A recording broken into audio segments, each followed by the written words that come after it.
Бүгін 2021 жылдың 23 ноябрында Түштүк Африканын Джордж шаарында укмуштуудай суу ташкыны болду. Грузияда нөшөрлөгөн жамгырдан кийин көчөлөрдү, ишканаларды жана үйлөрдү суу каптады. Шаарда жалпысынан 80 мм жаан-чачын катталган. Шаардын бир нече жолдорун суу каптап, айдоочулар үчүн жол жабылды. Go George автобус кызматы иштебей калды. Муниципалитет ошондой эле шаарларда электр энергиясы өчүрүлгөнүн билдирди.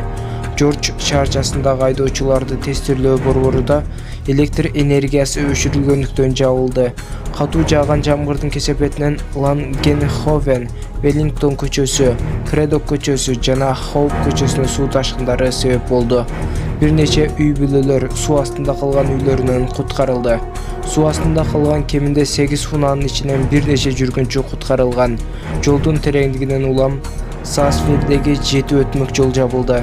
Катуу жааган жамгырдан улам От шоорундогу бардык жапыс көпүрөлөр жабылды. Жолдорду суу каптап кеткендиктен Джордж шаарынын тургундарын үйдө калууга үндөштү. Видеого лайк басып таратып кетиңиздер. Башкалар да бул видеодон сабак алышсын. Ассаламу алейкум, урматтуу YouTube каналыбыздын көрүүчүлөрү. Бүгүнкү жаңылыктардан сиздер кабардар болуп туруңуздар. Ар дайым видеобузга лайк басып, жана каналыбыздагы эң туура жазылуучуларыбыздын катарына кошулуп, подписаться деген кнопканы басып, жанындагы коңгуроо чоңуну сөзсүз түрдө басып кетиңиздер. Сиздерден сураныч.